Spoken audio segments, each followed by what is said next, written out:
actually last night we stayed up pretty late at my house, and what we're doing right now is currently updating the website, and we're actually trying to put actual videos up of interviews of the different members of ACB to really help people that are kind of struggling, that are still in the organization, to kind of put a face with a story and to connect.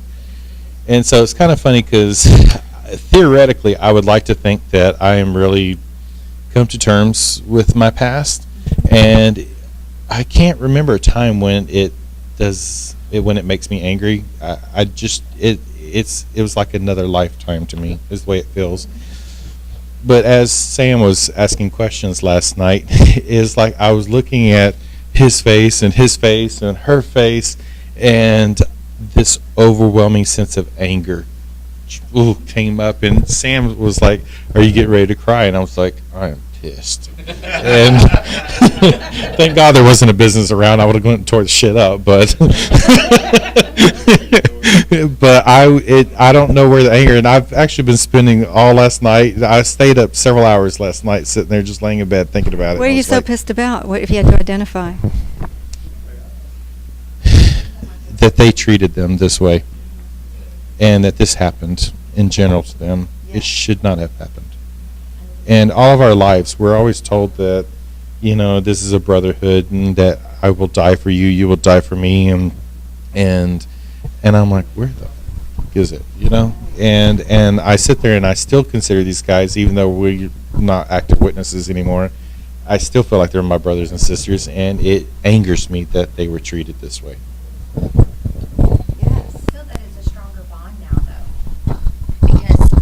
I feel that it's a stronger bond with everyone because of the fact that everyone's being, like you said earlier, those faces are gone. That we're accepting one another for who we really are, not the pretense of, oh, I'm your friend, but if you tell me the truth about you, I'm going to go tattle and you're going to be in trouble because then I'm responsible. It's genuine now. Yes. It's not a fake front. Do you think it makes you more that you value other people who have had to stand up for themselves too, even if it's not just the religion? I would think so. When we go through our own struggle, we value other people's struggles. Yes. Yeah.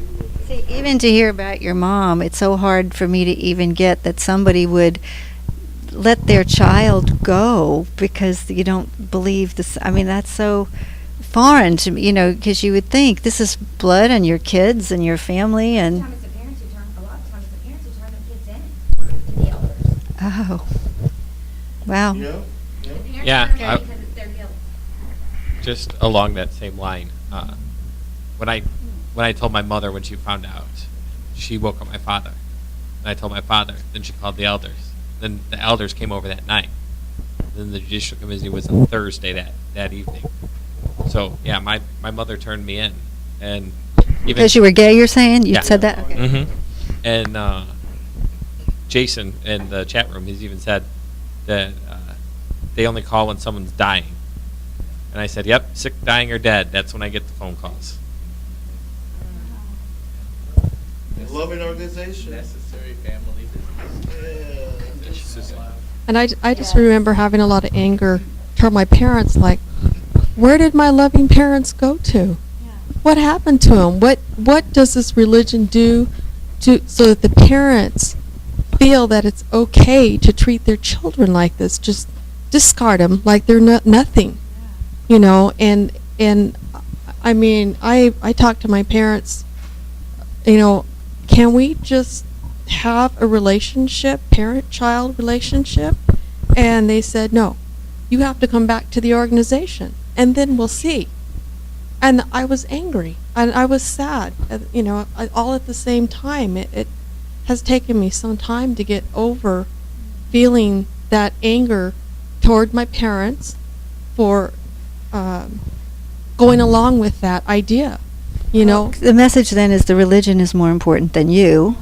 And as a child, that a child needs someone, parent or someone, to be there for them and to get the message. That is so shaming that I'm not important enough, that something else is more important than me. Well, the one good thing that has come out of that is that I'm very close to my children, and I mean we have a very, very close bond with all my children, and that to me has been a blessing, because I've talked to a counselor who said that's pretty unusual. You know, it's more on the norm for siblings to, you know, not really be in touch with each other that much, you know, or anything. But like my kids and I talk to each other almost every day. Yeah, I think that's great. And that's a blessing. Yeah. It really is. Mhm. So, and but that has come out of my experience Mhm. with my parents. And my kids see Good. that too. And I think that they also reach out to me because they know how hurt I have been by Mhm. that, Yes. not having that relationship with my parents. Yeah, I think parents, you have expectations for your kids, but you know your children are not there to validate you. Your children are there to have their own life. So a healthy response is I accept my children and love them and know they're going to make choices that are right for them. They make choices that I don't approve of, but I'm not going to not accept them.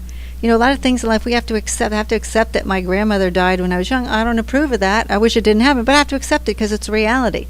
Your child makes a decision, they're going to move, or I don't want to say they're gay, but because that's not a choice, but I'm just saying if your child has something that you don't approve of, it's still accepting and loving. And I hear you saying the acceptance gets cut off because they don't approve of you doing something to not be in the church, which I hear it as validating them.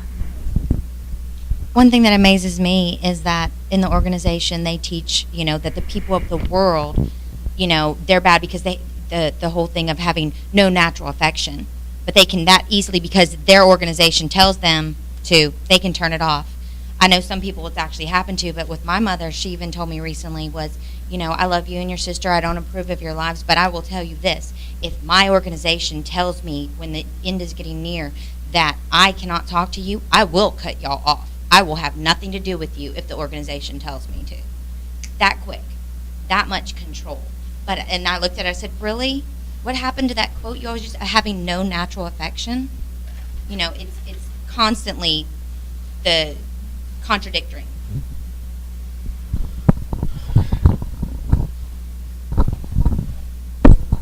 It's like they love you. It's conditions. You come out the closet and say, okay, I'm gay. Number one is they don't approve heterosexuals, and they don't even try to understand. You know that that's your choice. You have your partner, lover, wife, husband, and then they still deny you. They deny Christ, and they deny you for being who you are and the woman or man that you have become to be.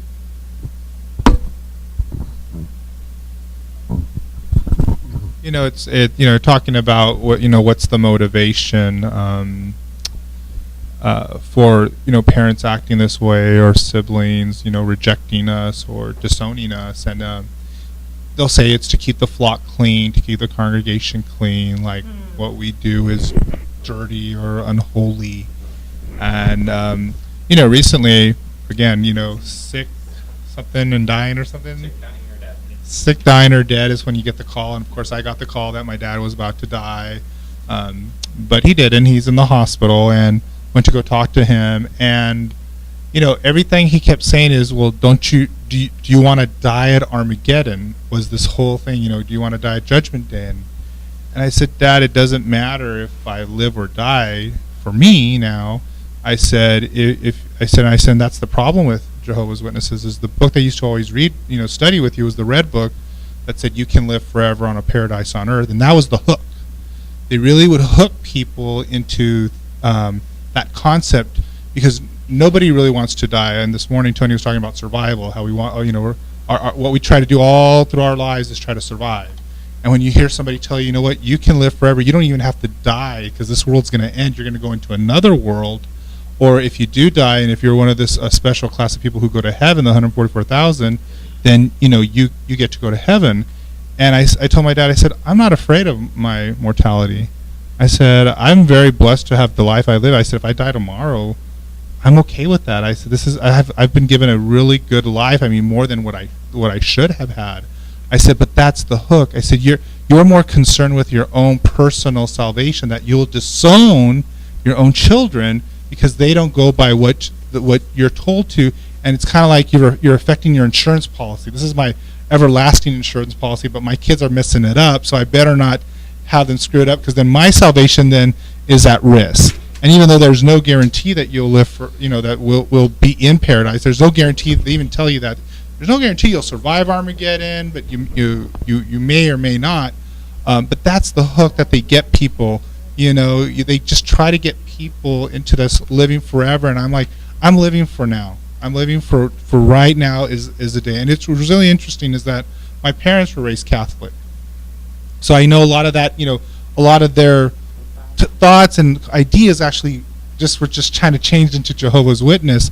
And one of the things Jehovah's Witnesses used to always criticize Catholics was they said Catholics always say, the kingdom of God is in their heart, and that's a wrong concept because it's already in heaven, and this is terrible. Well, I ended up I was renting a room, and the guy was gay, and he was Catholic, and he explained that concept to me, and wow, it like opened my eyes. He says, when we Catholics believe that the kingdom of God is in our heart, what we've been taught is we should be living like the kingdom of God is here now, not somewhere in the future, like waiting for the kingdom of God to be here on earth. He says we should be living like the kingdom of God is, when we say it's in our hearts, it's now, it's here. We don't know when it's going to come. We don't know when the rapture will come, or I forget what they believe in, but when Judgment Day comes, he says, you don't worry about that. He says, our church tells us we just worry about today and live like we're in God's kingdom. And that really meant a lot to me. And I was like, wow, I love that concept, because Jehovah's Witnesses are always thinking the future. You got to, that's our insurance policy, is that paradise insurance. It's not our 401k, or we're not taught any of that.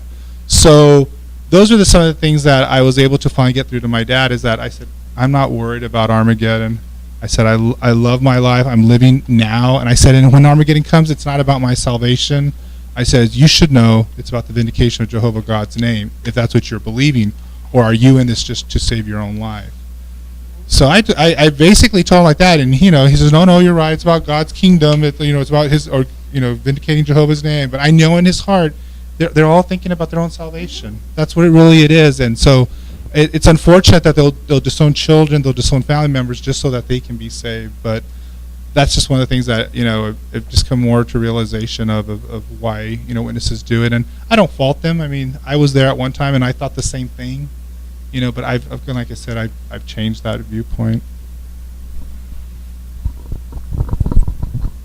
I think also that when parents, you talk to them and been honest with your parents, they feel they have failed. They have failed for you to save your soul or your salvation, getting into Armageddon. They feel that you rejected their entire teachings. And then it's also that you rejected their entire way of life. And I guess that's also a big issue for them. So.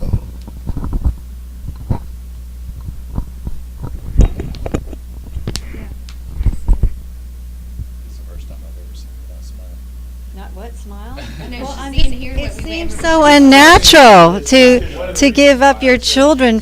And when I was trying to explain to the group. Take the magic. I'm just saying, one of the reasons why I chose you is because I've always found you to be such an upbuilding, positive person, and that's what I kept telling the group over the last number of months. I said, you'll love Denise when you meet her. It's like she'll just make you feel good, no matter how bad you feel. So.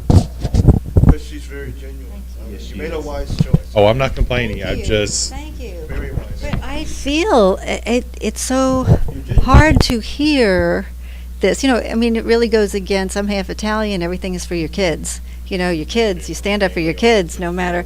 Yeah, so it's a little, I get it. I love the insurance metaphor. Love it. My insurance is there and I'm waiting for the payback and you're not going to get in the way. But it seems so unnatural. This is just from an outsider here, and this to have to give up your own children, for goodness sakes. And it seems so natural for us. I mean, that's what we've been taught. Mm-hmm. It's funny watching people's faces that have never really been around Jehovah's Witnesses or really know the true meaning of it, and they just sit there in this dumbfounded watching the circus going, really? You really believe that? Doesn't that sound, and to us it sounds perfectly normal. And so it's looking at people's faces Right. like, why are you looking at us like that? But think about it. She's actually getting the truth. That's the truth. Something that was before I came out of the closet, I had thought about it for a long time, and I knew the minute I did, I knew the exact procedure that was going to happen because I had been in long Right. enough. I knew the protocol. I knew exactly what was going to happen, when it was going to happen, and it followed to the T what happened. Yeah. So I was it was still a shock. That night after my judicial committee, I didn't want to go home, and I didn't. I stayed out until Wow. 3 a.m. with just a friend at Denny's. Mhm.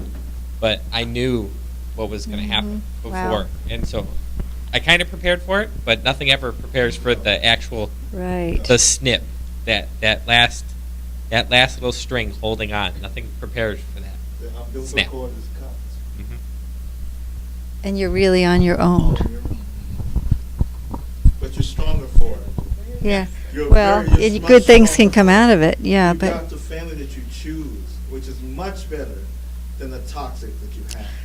absolutely. I think that's with any chosen family, 12-step program, anything, but it's still the shame because we're taught, you're also just as indoctrinated in the Judeo-Christian culture in the United States that family, everything's family, and so I can see what you get in your family growing up, but then in TV and your friends and the neighbors who are not Jehovah's Witnesses, you see so much about biological family.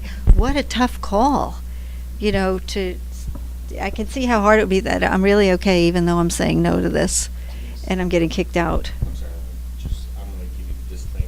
You promised me 2 hours. We'll be on that. I'm enjoying the conversation. I am not too. trying to I'm shut it down. good. I have I a just- ride probably waiting Yeah, I for was me, gonna but say, that's if you- okay. if you need to- I'm going to give you that disclaimer to go. If you Thank want to you. stay, you're more than welcome to stay. Stay. Thinking you're coping it Yeah. for yourself, not for us. I do have, It's 4 o'clock. it's 4, I better go. Okay, because somebody's picking me up at 3:30. Thank you so much for coming today. But thank you so much for having me. And I feel like I love you all, even though I don't know you. I really do. And I respect the struggle that we all are in to be the person that we need to be and to have the life that's right for us. And that is so valuable to me. So what a lovely experience. I think we're all learning to love ourselves. Yeah. But I hear things in therapy, but this is really powerful, what you're saying. This is such a powerful thing. We all have to go through our metamorphosis and things like that, but when you have this much adversity, it just makes it extra special to be getting through it. To prosper in this kind of adversity, you really need to feel this esteem and love yourself for doing this. So, thank you very much. Maybe I'll see you next year.